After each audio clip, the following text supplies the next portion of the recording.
Good morning student. हम जो lesson read कर रहे थे वो था लेसन नंबर जो पिछले साल की बुक है उसमें लेसन नंबर 7 है, 7 नहीं सॉरी 8, और जो अब की बार बुक है उसमें लेसन नंबर 7 है, civilising the native educating the nation. ये लेसन हम पढ़ रहे थे।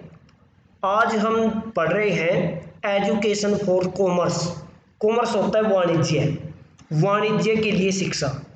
इन 1854 1854 में the court of directors of East India Company in London set an educational dispatch to the governor generals in India. 1854 में जो ईस्ट इंडिया कंपनी का कोर्ट ऑफ डायरेक्टर थे उन्होंने लंदन के अंदर से एक शिक्षागत जो डिस्पैच घोषणा थी वो गवर्नर जनरल के लिए भेजी भारत में। Issues by Charles Wood. इसको जारी करने वाला जो व्यक्ति था वो चार्ल्स वुड था। The president of board of control of the company, जो कंपनी के बोर्ड का प्रेसिडेंट अध्यक्ष था। It has come to be known as Wood dispatch. और ये जो घोषणा की गई थी एजुकेशन के बारे में, बाद में इसको वुड डिस्पैच, वुड घोषणा पत्र के नाम से जाना गया। Outlining the educational policy that was to be followed in India, it emphasise once again the practical benefit of the system of European learning as oppose to orientalist knowledge. जैसे कि प्राचीन नीतियां थी भारतीय शिक्षाओं के प्रति अंग्रेजों की, उन्हीं को ही फॉलो करते हुए इसने जोर दिया कि दोबारा से फिर जो यूरोपियन एजुकेशन है, शिक्षा है, उसका कहीं ना कहीं व्यवहारिक लाभ भारतीय लोगों को प्राप्त होना चाहिए। और जो वुड डिस्पैच था, वुड घोषणा पत्र था, इसने भी जो प्राचीन भारतीय नॉलेज ज्ञान था या शिक्षा पद्धति थी उसकी आलोचना की, विरोध किया, उसका अपोज किया। One of the practical uses the dispatch pointed to was economic. व्यवहारिक उपयोग के साथ साथ जो ये वुड घोषणा पत्र था शिक्षा के प्रति, इसने कहीं ना कहीं जो इकोनॉमिक, जो आर्थिक व्यवहारिकतावाद होता है या आर्थिकता की, भारतीय लोगों स्टूडेंट की लोगों की आर्थिक स्थिति सुधरे, उनको रोजगार प्राप्त हो, इसके ऊपर जोर दिया गया। European learning it was said, European शिक्षा के बारे में इसने कहा, would enables Indian to recognise the advantage that follow from the expansion of trade and commerce and make them see the importance of developing the resource of the country। अब would घोषणा पत्र में कहा गया कि it would enable the Indian, इससे जो भारतीय लोग हैं वो सक्षम होंगे, टू रिकॉग्नाइज द एडवांटेज, जो लाभ हैं उनको पहचानने में, that follow from the expansion of trade, जो लाभ व्यापार के विस्तार से होते हैं, एंड कॉमर्स और वाणिज्य के विस्तार से होते हैं, and make them see the importance of developing the resources of the country. इसके साथ साथ देश के जो आर्थिक संसाधन हैं उनको विकसित करने में भी सहायता मिलेगी। Introducing them to European way of life, इससे जो भारतीय लोग हैं जो यूरोपीय जीवन जीने का ढंग है उसको जानने का उनको मौका मिलेगा। Would change their taste and desire, इससे जो उनका टेस्ट है और जो उनकी इच्छाएं हैं कहीं ना कहीं वो भी परिवर्तित होंगी। And create a demand for the British good, इससे क्या होगा कि जब भारतीय लोग वेस्टर्न एजुकेशन पढ़ेंगे तो अंग्रेजी जो वस्तुएं हैं या जो चीज़ें इंग्लैंड में, यूरोप में बनाई जाती हैं, कहीं ना कहीं उन चीज़ों की जो मांग है वो भारतीय लोगों में बढ़ेगी। जैसे हम देखते हैं कि जैसे जैसे वेस्टर्न एजुकेशन भारत में फैलती जा रही है तो जो यूरोपीय चीज़ें होती हैं उनकी डिमांड बढ़ रही है। हम देखते हैं कि अब जो बच्चे हैं वो पिज़्ज़ा खाना चाहते हैं। और Indians would begin to appreciate and buy things that were produce in Europe. इससे जो भारतीय लोग हैं वो जो चीज़ें यूरोप में उत्पन्न की जाती हैं उन चीज़ों को उनकी मांग भी बढ़ेगी और वो उनको एप्रिशिएट करना शुरू कर देंगे। एप्रिशिएट मीन्स प्रशंसा करना, कि जो जैसे ही वो पश्चिमी शिक्षा पढ़ लेंगे तो जो पश्चिमी चीज़ें हैं उनको ज़्यादा वो सम्मान करना शुरू कर देते हैं। जैसे हम देखते हैं कि अब हमें जो पैंट कोट है इन चीज़ों को बहुत ज़्यादा हम कहीं ना कहीं अप्रिशिएट करते हैं, इनको कहीं ना कहीं हम देखते हैं कि ये तो सभ्यता सिविलाइजेशन का प्रतीक है।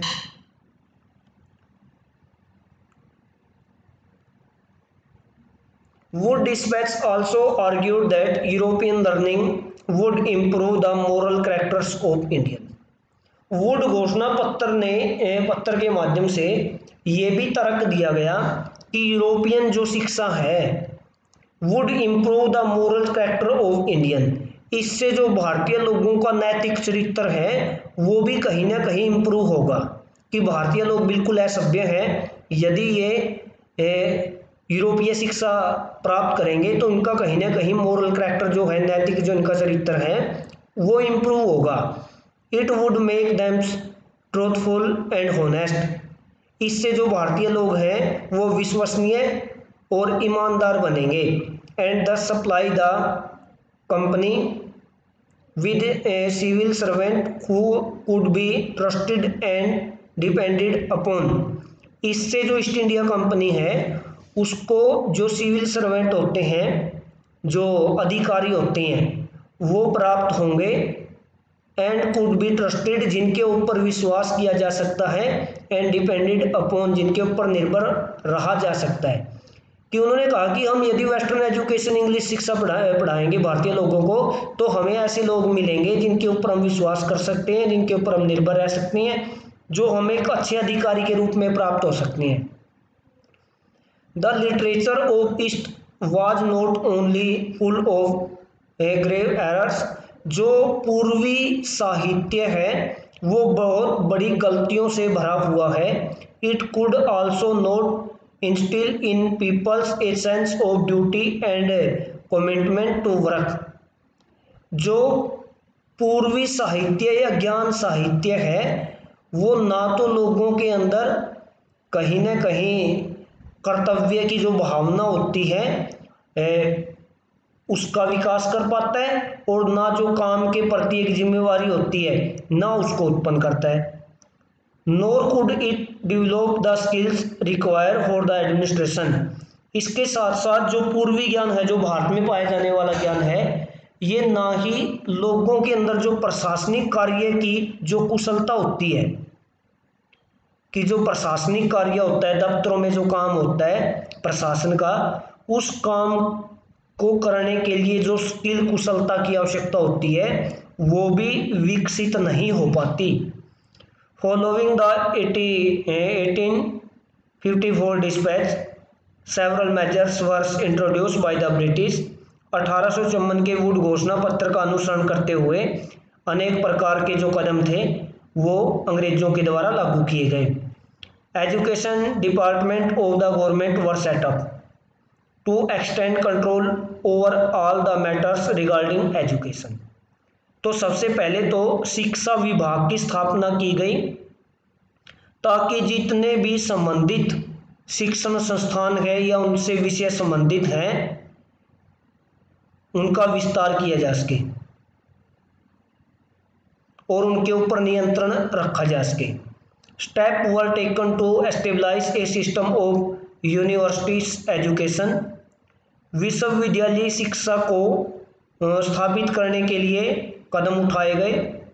इन 1857 में while the sepoys rose in revolt in Meerut and Delhi, जिस समय भारतीय सैनिकों ने सिपाहियों ने मेरठ और दिल्ली में विद्रोह किया हुआ था, universities were being established in Calcutta, Madras and Bombay, तो इसी दौरान अंग्रेजों ने भारत के 3 जो मुख्य प्रेसिडेंसी शहर थे कलकत्ता, मद्रास और बॉम्बे में विश्वविद्यालय स्थापित किए। आपसे पूछा जा सकता है कि भारत में 3 विश्वविद्यालय बॉम्बे, मद्रास, कलकत्ता कब स्थापित किए गए? 1857, 1857 में। Attempt were also made to bring about the change within the system of school education. इसके साथ साथ जो विद्यालयी शिक्षा थी, स्कूलों में जो शिक्षा प्रणाली थी, उसमें परिवर्तन करने के लिए भी प्रयास किए गए।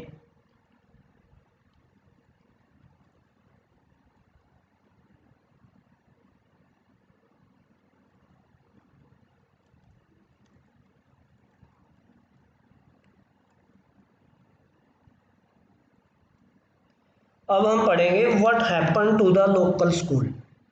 जो भारत में स्थानीय स्कूल होते थे उनके साथ क्या हुआ? Do you have any idea of how childrens were taught in the pre British time? क्या आपका कोई ऐसा आइडिया है कि अंग्रेजों के शासन से पहले भारत में जो बच्चे होते थे वो किस प्रकार से पढ़ते थे? Have you ever wonders whether they went to schools? क्या आपको ये हैरानी होगी क्या वो उस समय स्कूल जाते थे? And if they were there were school what happen to these under the British rule?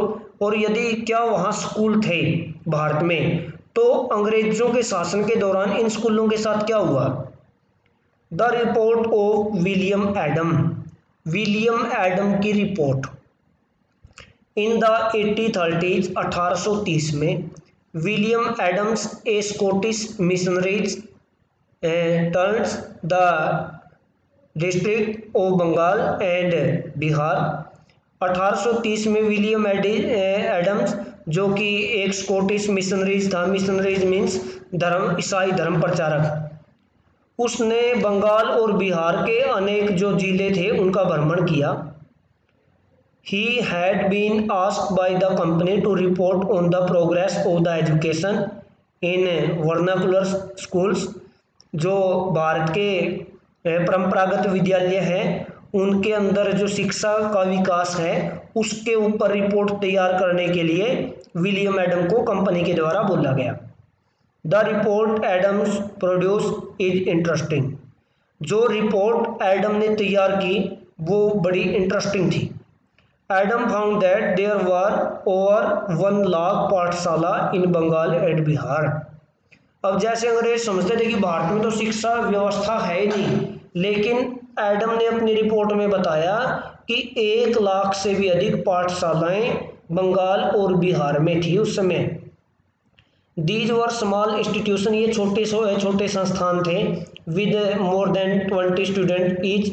इनमें कुछ में तो 20 से ज़्यादा विद्यार्थी भी नहीं होते थे इन स्कूलों में।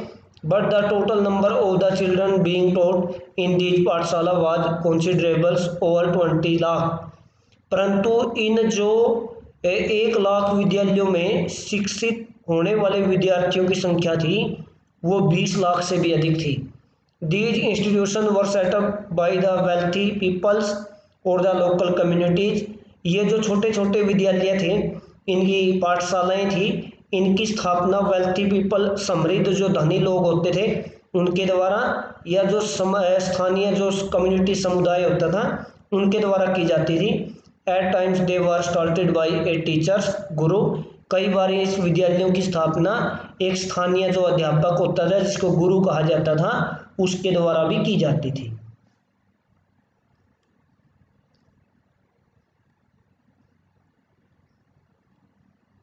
The system of education was flexible. जो शिक्षा प्रणाली थी वो बड़ी फ्लेक्सिबल, लचीली थी। Few things that you associate with school today were present in the पाठशाला एट द टाइम। कई जो चीज़ें जो आप वर्तमान में विद्यालयों में देखते हैं वो उस समय पाठशालाओं में थी। देयर वर नो नहीं थी आएगा बच्चे। देयर वर नो फिक्स फी।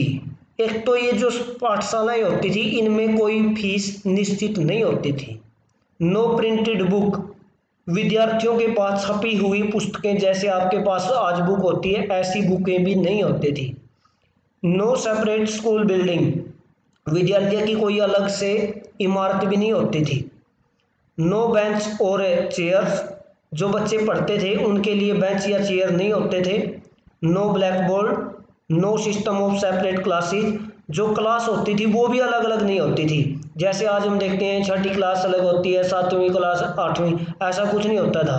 सारे विद्यार्थी एक साथ ही बैठते थे, छोटे थे या बड़े थे। नो रोल कॉल रजिस्टर, जैसे वर्तमान में रजिस्टरों में आपके आज रोल नंबर होते हैं, ये चीज़ें भी उस समय नहीं थी। नो एनुअल एग्जामिनेशन, कोई वार्षिक परीक्षाएं नहीं होती जैसे आज एनुअल एग्जाम आपके होती हैं, ऐसी कोई परीक्षाएं भी नहीं होती थी। And no regulars time table, और समय सारणी भी कोई निश्चित नहीं होती थी। In some places classes were held under a banyan trees, in other place in the corner of the village shop और टेम्पल्स। कई बार तो जो क्लासें थी वो बरगद के जो पेड़ होते थे उनके नीचे लगती थी, कई बार किसी गांव के मंदिर दुकान के कोने में भी दो क्लासें लगती थी बच्चों की। और एट द गुरु होम, कई बार तो ये जो स्कूल होते थे, पाठशालाएं होती थी, ये क्लासें अध्यापक जो गुरु होते थे उनके घर पे ही लगती थी। Fee depend on the income of the parents, fees निश्चित होती थी माता पिता की आय के ऊपर। द रिच हैड टू पे मोर देन, जो अमीर लोग होते थे वो ज़्यादा फीस देते थे देन द पुअर्स, गरीबों की बजाय। टीचिंग वाज ओरल, जो शिक्षित करने का जो माध्यम था वो मौखिक था, पढ़ाई का माध्यम मौखिक। जैसे कि मैंने बताया कि जो प्रिंटिंग बुक उस समय होती नहीं थी। And the guru decide what to be teach, और अध्यापक ही ये निश्चित करता था कि बच्चे को क्या पढ़ाना है। In accordance with the need of the student, और जो बच्चों को पढ़ाया जाता था वो बच्चे की आवश्यकता के अनुसार पढ़ाया जाता था। जैसे एक ब्राह्मण के बच्चे को क्या आवश्यकता है, किसान के बच्चे को क्या पढ़ाने की आवश्यकता है, व्यापारी के बच्चे को क्या पढ़ाने की आवश्यकता है, ये गुरु ही डिसाइड करता था। Student were not separated out into different classes, विद्यार्थी अलग अलग क्लासों में सेपरेट नहीं होते थे। जैसे कि मैंने बताया सारे बच्चे मिक्स ही बैठते थे। All of them set together in one place, सारे विद्यार्थी एक ही स्थान पर बैठते थे मिलकर। The guru interacted separately with the group of childrens with different levels of learning, जो गुरु होता था वो अलग अलग स्तर के जो बच्चे होते थे उनके साथ वो शिक्षा देने का काम करता था समूहों में। Adam discovers that the flexible system was suited to the local need, Adam ने ये पाया कि जो ये लचीली शिक्षा प्रणाली थी ये जो स्थानीय लोग थे उनकी आवश्यकताओं के अनुकूल थी। For instance classes were not held during the harvest times when the rural childrens often work in the fields, जैसे कि जो क्लासें थी वो बिल्कुल बंद कर दी जाती थी एक ऐसे समय में जब जो ग्रामीण क्षेत्रों के जो ग्रामीण बच्चे थे वो अपने माता पिता की फसल की कटाई के समय सहायता करते थे, तो उस समय क्लासें बंद कर दी जाती थी। The pathshala started once again when the crops had been cut and store, और जैसे ही फसलों को काट लिया जाता था, अनाज को भंडारित कर दिया जाता था, तो पाठशालाएं दोबारा फिर शुरू हो जाती थी। दिस मीन दैट, इसका अर्थ था कि even childrens of parents families could study, कि यहाँ तक कि जो बच्चों के this means that even childrens of peasant families could study, इसका मतलब था कि किसानों के जो बच्चे थे वो भी पढ़ सकते थे। ये था flexible education system of India, Bharat की लचीली शिक्षा प्रणाली, जिसके बारे में हम पढ़ेंगे। हमने अभी पढ़ा। आज के लिए इतना ही बच्चे, बाकी हम जो लेसन रहता है वो कल पढ़ेंगे। आप तैयारी अच्छे से करते रहिए, पढ़ते रहिए, और उम्मीद कीजिए कि जल्दी से जल्दी स्कूल खुले। अपने टीचर्स के संपर्क में रहिए, यदि कोई दिक्कत आपको आ रही है तो आप टीचरों से पूछिए और पढ़ते रहिए। उम्मीद के ऊपर दुनिया कायम है, एक दिन स्कूल जरूर खुलेंगे। Thank you.